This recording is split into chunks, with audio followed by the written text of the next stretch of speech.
Zee 24 तास एक पाऊल पुढे मनामध्ये उपस्थित होऊ शकते. काय म्हणाल तुम्ही याविषयी?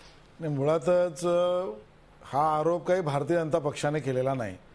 अशोक खेमका नावाचा एक अधिकारी जो तिथला निबंधक आहे, तो IAS अधिकारी स्वतःहून येऊन सांगतोय मीडियासमोर किंवा लोक त्याला विचारतायत की तुझी बदली का झाली. त्याच्यावर त्याचं म्हणणं असं आहे, मी सरकारला पत्र लिहिलं की तुम्ही माझी बदली केली 80 दिवसात, त्याची कारणं मला सांगा. आणि ते खूप पॉझिटिव्हली बोलतायत. मला खेमकांच्या जीवावर राजकारण करण्याची गरज नाही, पण ते पॉझिटिव्हली असं म्हणतात की आमच्यात ऍडमिनिस्ट्रेटिव्ह काही बदल करायचे असतील तर ते करण्याची संधी द्या. त्यामुळे हा भाजपचा आरोप नाही. खेमका जे बोलतात त्याचं उत्तर काँग्रेसच्या सरकारने दिलंच पाहिजे. मी काँग्रेस बोलणार, महादेव शेलारांना राग आला तरी बोलणार. ह्याचं कारण जे अरुण भाटिया म्हणाले तेही सत्य आहे.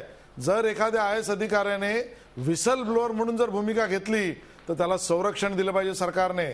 सरकारचं राजधर्माचं काम आहे की आता इथे अशोक खेमका हे व्हिसल ब्लोअर सारखं काम करतायत. ते म्हणतायत की एखादी प्रॉपर्टी जी इतक्या करोडमध्ये व्हॅल्यूड आहे ती एवढ्या लाखांमध्ये का झाली. माझ्या मनात शंका आहे, मी याच्यात इन्व्हेस्टिगेशन प्रोब करतोय, त्याला संरक्षण दिलं पाहिजे. त्यांची ऍक्शन जी आहे ते करप्शनच्या डेफिनेशन में ऍक्ट ऑफ कमिशन आणि ऍक्ट ऑफ ओमिशन दोन्ही करप्शनमध्ये असतात. जर खेमकांनी कारवाई केली नसती तर कदाचित दुसऱ्या उद्या कोणीतरी सांगितलं असतं की खेमकांनी केले नाही म्हणून तेही करप्शन खाली येतील. तर त्यांनी केलेलं काम हे व्हिसल ब्लोअरचं आहे. त्यांचा ऍक्ट हा अँटी करप्शनचा आहे, करप्शनच्या विरोधातला आहे. आणि त्यामुळे जर संशयाची सुई काँग्रेसच्या मुख्यमंत्र्याकडे, काँग्रेसच्या अध्यक्षांकडे आणि जावई प्रेमाकडे जात असेल तर महादेव शेलार त्याचं उत्तर द्या. तुम्हाला ज्या पद्धतीने ऍडमिनिस्ट्रेटिव्ह कारण म्हणता, मला उत्तर नका देऊ, देशाला उत्तर नका देऊ, अशोक खेमकांना तरी उत्तर द्या. ते विचारतायत पत्र लिहून की मला उत्तर द्या. या देशातला एक IAS अधिकारी म्हणतोय मला उत्तर द्या. काँग्रेस उत्तर द्यायला तयार नाही. जावई प्रेमासमोर काँग्रेस आंधळी झाली हे देश पाहतोय. मारुती भापकर ही संपूर्ण चर्चा शांतपणे ऐकतायत मागच्या सेगमेंट पासून. भापकर साहेब, अशा प्रकारे नेमकं काय कारण आहे बदलीचं हे न कळता सुद्धा केवळ एक संशय आला म्हणून असेल, गैरसोय होते म्हणून असेल, किंवा खरोखरच असं काही प्रशासकीय कारण असेल ते आपल्या अजून समोर यायचं आहे.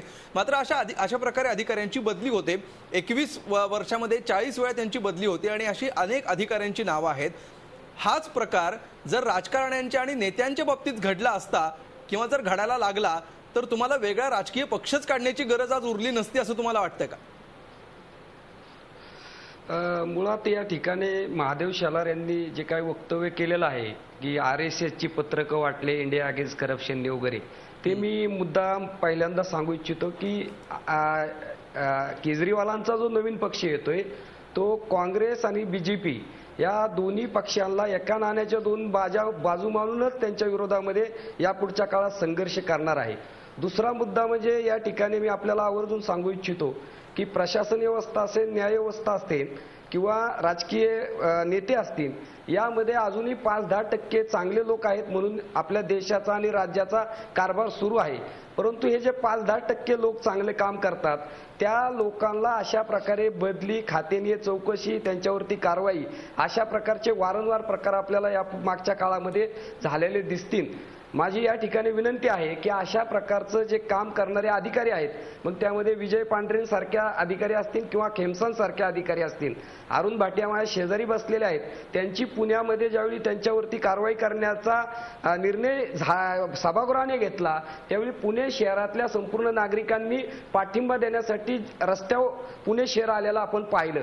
तर अशा प्रकारचं काम करणाऱ्या अधिकाऱ्यांचं मनोधैर्य नागरिकांनी वाढवलं, त्यांना पाठिंबा देणं, आमच्या कार्यकर्त्यांनी पाठिंबा देणं आणि त्यांचं मनोधैर्य वाढवणं हे खऱ्या अर्थानं यापुढच्या काळातल्या चळवळीचं आपलं काम राहील हे या ठिकाणी मी आपल्याला आवर्जून सांगू इच्छितो.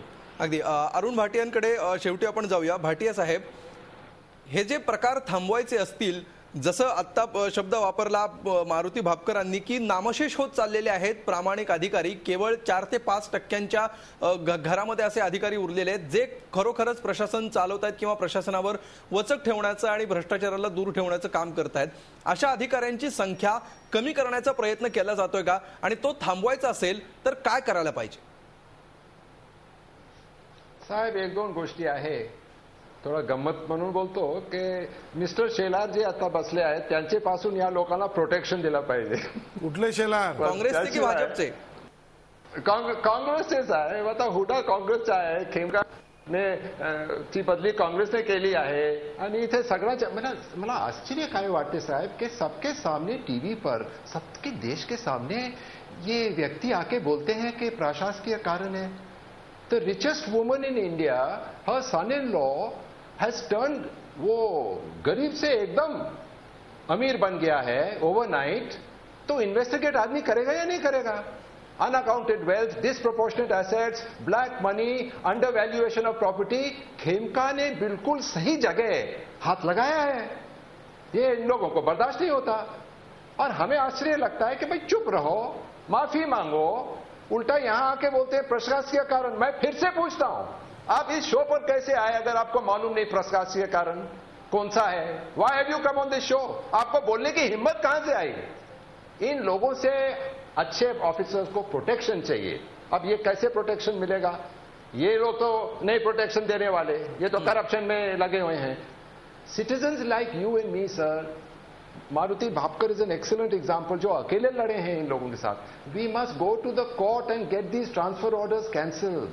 और अभी जैसे आप मीडिया के लोग कर रहे हैं, ये चीजें बाहर आ रही हैं, ऐसा डिबेट तो 5-6 साल पहले कभी होता ही नहीं। सिर्फ हमको मिस्टर शेलार दिखते, 10 mister Shelar, they all agree with each other.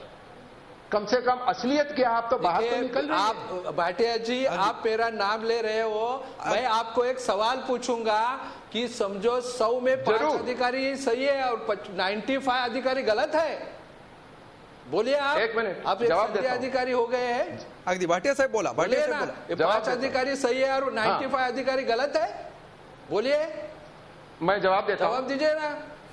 ये जो अभी इनके जो बोलने का तरीका है, एक, हाँ मैं जवाब दे रहा हूं। 3 दफे आपने बोल ली वही आंकड़ेवारी, मैं जवाब दे रहा हूं। यू सी, ये बड़ा स्टैंडर्ड रिप्लाई है। अच्छा चलो मैं गलत हूं, 95% खराब है, 5% ऑनेस्ट है, ऐसा नहीं है, तो शेलार साहब को बोलो ना फिर आंकड़ा देने के लिए। तो एक मिनिट एक बोलू द्या, बोलू द्या। अरे आपण बोलू द्या ना, असं का करता बोलू द्या, दुसऱ्याला बोलू द्या। तुम्हीच प्रश्न विचारलाय, आम्हाला बोलू द्या ना। अगदी भाटिया साहेब थोडक्यात, दुसऱ्याला बोलू द्या। आपली वेळ संपलेली आहे भाटिया साहेब, अगदी थोडक्यात। हाँ, अगदी थोडक्यात एवढं असं आहे मित्रांच्या याच्यात कि वाक्य इस देश में हर एक डिपार्टमेंट में की त्यांनी राजीनामा दिला पाहिजे, दुसरं काही नाहीच आहे यांच्याकडे सांगायला। शेलार साहेब, विषय डायव्हर्ट करू नका। शेलार साहेब, विषयाला उत्तर द्या। महादेव शेलार साहेब, त्यांनी प्रश्न उपस्थित केले, त्याचं उत्तर द्या। आणि भूखंडाचा घोटाळा केला तरी खेमकांचं काय सांगा? खेमकांचं आपली वेळ संपलेली आहे। या चर्चेच्या शेवटी आपल्याला फक्त एवढ्याच निष्कर्षापर्यंत आपण येतो आहोत की या मुद्द्यावर लोकांमध्ये एकमत आहे। 96% लोकांनी असं म्हटलेलं आहे की राजकीय सोयीसाठीच अधिकाऱ्यांच्या बदल्या केल्या जात आहेत। अधिकारी, चांगले अधिकारी आता नामशेष होत चाललेले आहेत। त्यामुळे जी जमात नामशेष होत चाललेली आहे, जी अत्यंत आवश्यक आहे, त्याचं पोषण कसं करायचं, ती कशी टिकवून ठेवायची आणि त्यासाठी सर्वसामान्य म्हणून आपण कसा हातभार लावायचा याचा विचार आता करायला हवा आणि त्यानंतरच आपण चांगल्या प्रशासनाची स्वप्न बघू शकतो। तूर्त धन्यवाद सगळ्यांचे या चर्चेमध्ये आल्याबद्दल आणि इतक्या महत्त्वाच्या आणि जिव्हाळ्याच्या विषयावर ही आमच्या स्टुडिओमध्ये येऊन ही चर्चा केल्याबद्दल। रोखोकमध्ये आज इतकंच। ताज्या बातम्यांसाठी पाहत रहा झी।